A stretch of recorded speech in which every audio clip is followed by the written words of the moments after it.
Hello friends, நம்ம பைக்கில் இருக்கிற ஆர்பிஎம் மீட்டரை பயன்படுத்தி சரியான முறையில் எப்படி கியரை மாற்றுறதுன்னு ஏற்கனவே ஒரு வீடியோ போட்டிருந்தோம். பட் அந்த வீடியோட கமெண்ட்டில் நிறைய பேர் ஆர்பிஎம் மீட்டர் இல்லாத பைக்குகளில் கரெக்டாக எப்படி கியரை மாற்றுறதுன்னு கேட்டிருந்தாங்க. ஏன்னா இந்த ஆர்பிஎம் மீட்டர் அப்படின்றது மோஸ்ட்டாக 150 சிசி அல்லது அதை விட அதிக சிசி கொண்ட பைக்குகளில் தான் கொடுத்துருப்பாங்க.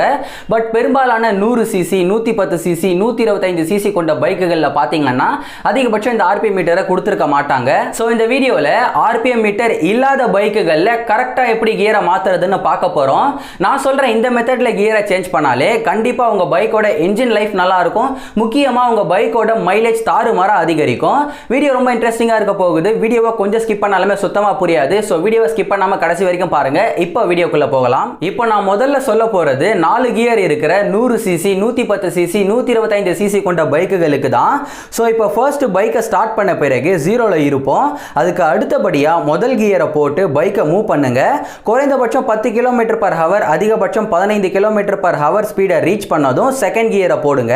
இப்போ குறைந்தபட்சம் 20 km/h, அதிகபட்சம் 25 km/h ஸ்பீடை ரீச் பண்ணதும் தேர்ட் கியரை போடுங்க. இப்போ குறைந்தபட்சம் 30 km/h, அதிகபட்சம் 35 km/h ஸ்பீடை ரீச் பண்ணதும் பைக்கோட அதிகபட்ச கியரான 4வது கியரை போட்டு 45 km/h அல்லது அதை விட வேகமாக கூட நீங்க போகலாம். ஸோ ஆல்மோஸ்ட் 4 கியர் இருக்கிற எல்லா 100 சிசி 110 சிசி 125 சிசி கொண்ட பைக்குகளில் இந்த மெத்தட்லேயே கியரை ஷிஃப்ட் பண்ணுங்க. அதுவே பர்ஃபெக்டாக இருக்கும்.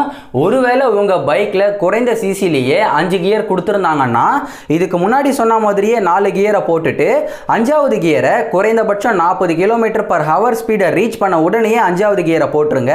ஸோ அதுக்கப்புறம் நீங்கள் இன்னும் வேகமாக கூட போகலாம். ஸோ இப்போ நான் சொன்ன மாதிரியே ஸ்பீடை பேஸ் பண்ணியே கியரை சேஞ்ச் பண்ணுங்க. பர்ஃபெக்டாக இருக்கும். ஏன்னா நான் நல்லா அனலைஸ் பண்ணி தான் சொல்லியிருக்கேன். தொடக்கத்தில் இந்த ஸ்பீடோமீட்டர் பார்த்துக்கிட்டே கியரை சேஞ்ச் பண்ணுறது ரொம்ப கடினமாக தான் இருக்கும்.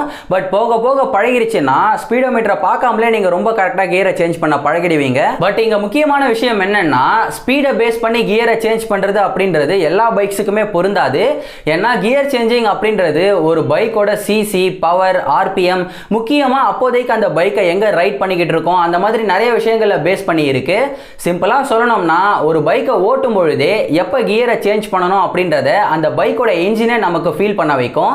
ஸோ அதை கரெக்டாக நாம புரிஞ்சுக்கிட்டு கியரை சேஞ்ச் பண்ணாலே போதும். ஒருவேளை உங்களுக்கு அது எப்படின்னு தெரியல, பட் இருந்தாலும் பர்ஃபெக்டாக கியரை சேஞ்ச் பண்ணணும்னா உங்கள் பைக்கில் ஆர்பிஎம் மீட்டர் இருந்தால் இந்த வீடியோவை பார்த்து தெரிஞ்சுக்கோங்க. இந்த வீடியோக்கான லிங்கை கீழே டிஸ்கிரிப்ஷன்லையும் எண்ட் ஸ்க்ரீன் கார்ட்லேயும் கொடுக்குறேன்.